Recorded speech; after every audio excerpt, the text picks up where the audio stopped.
अस्सलाम वालेकुम अजीज तलबा और तालिबात। आज का जो हमारा मौजू है, आज का सबक है, वो है खातिम की सखावत। क्योंकि जब हमने शुरू किया था पढ़ाना जो वर्चुअल क्लासेस, उस दिन ये लेसन जो सबक है ये मजीद साहब ने पढ़ाया था, तो रिवाइज करने की ये कोशिश मैं कर रही हूँ। तो पहला आज का सबक है ये, तो खातिम की सखावत। बच्चों, यहाँ पे मैंने अल्फाज के माने लिखे हैं। मुनादी का मतलब है ऐलान, मरवत लिहाज, कसू का मतलब है किसी, खोह का मतलब है गार, और जीब जबान को कहते हैं, ये हिंदी लफ्ज है।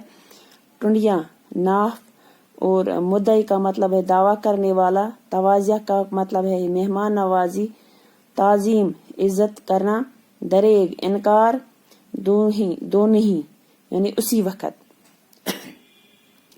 हातिम चूंकि एक खुदा परस्त इंसान था, उसकी नौफल जो है था बादशाह नौफल, वो अरब का एक बादशाह था। वो हातिम की शोहरत से जलता था, क्योंकि हातिम की शोहरत हुई थी कि ये सखावत करता है और खुदा दोस्त है।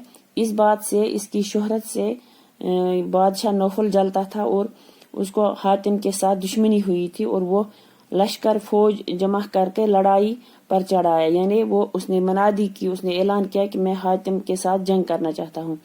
हातिम तो खुदा परस्त इंसान था। उसने सोचा कि अगर मैं भी जंग की तैयारी करूं तो इसमें बहुत सारे लोग मारे जाएंगे, और उन लोगों की जानों का जो गुनाह है वो मेरे सर लिखा जाएगा, और उसका अज़ाब भी मेरे नाम लिखा जाएगा। और इसने ये बात सोची, और वो गार छोड़कर चला गया। दूर जंगल में एक गार में बैठा, छुप कर बैठा। जब बादशाह नौफल को हातिम के गायब होने की खबर मिली, तो उसने मनादी की, पूरे शहर में उसने मनादी की कि अगर जो कोई मुझे हातिम का पता बताएगा, उसके बारे में मालूम करेगा या उसको पकड़ कर लाएगा, तो उसको मैं 500 अशरफियां इनाम के तौर पर दे दूंगा। तो और यह भी उसने किया कि उसका माल, असबाब, घर बार उसको गर्क किया, उसको तबाह कर दिया, और उसकी जो सल्तनत थी उसको जब्त कर लिया। लेकिन हातिम बाहर नहीं आया, सिर्फ इसी वजह से कि अगर मैंने भी जंग छेड़ दी तो इसमें लोग मारे जाएंगे, बेगुनाह लोग मारे जाएंगे, तो मैं गुनाह का मर्तब हो जाऊंगा।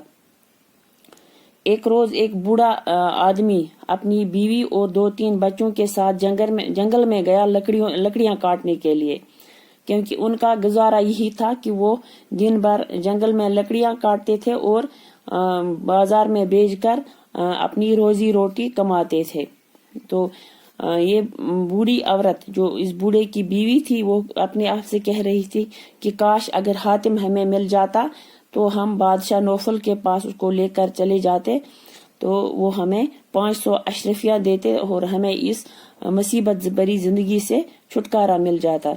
लेकिन उसको अपना ये शौहर कहता है, बूढ़ा कहता है कि तू बकवास करती है, हमारे किस्मत में यही लिखा है, हमें यही काम करना है, चुपचाप लकड़ियां काटो, हातिम हमें क्यों मिलेगा, हमें हातिम को क्या करना है, हमें क्यों मिलेगा, वो कैसे हमें मिलेगा।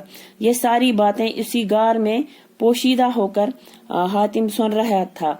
तो वो इस गार से बाहर आया और बूढ़े आदमी से कहा कि आप मुझे बादशाह के पास लेकर जाओ, तो वो तुम्हें इनाम देगा, 500 अशरफियां आपको इनाम देगा, और आप अपनी जिंदगी आराम से गुजारोगे। लेकिन ये बूढ़ा नहीं माना, इसने बिल्कुल इनकार किया कि आपके जान के बदले मैं इनाम का लालची नहीं हूँ, मुझे नहीं चाहिए, मैं यही मेहनत करूंगा और अपनी जिंदगी गुजारूंगा, लेकिन आपका गुनाह अपने सर नहीं लेना चाहता हूँ, क्योंकि बादशाह आपको मार डालेगा और कल मैं जाके खुदा के पास क्या जवाब दूंगा, कल आपके मरने का गुनाह मेरे सर चढ़ जाएगा।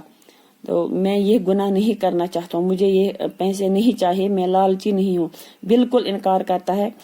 तो जब बूढ़ा बिल्कुल नहीं मानता है तो हातिम उसे कहता है कि अगर आप नहीं मानोगे तो मैं खुद बादशाह के पास चला जाऊंगा اور اسے کہوں گا کہ اس بوڑھے نے مجھے دیکھا لیکن پھر بھی یہ بات آپ سے چھپا لی۔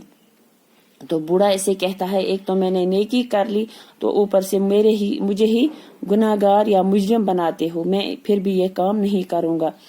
تو بوڑھا بالکل اسے انکار کرتا ہے۔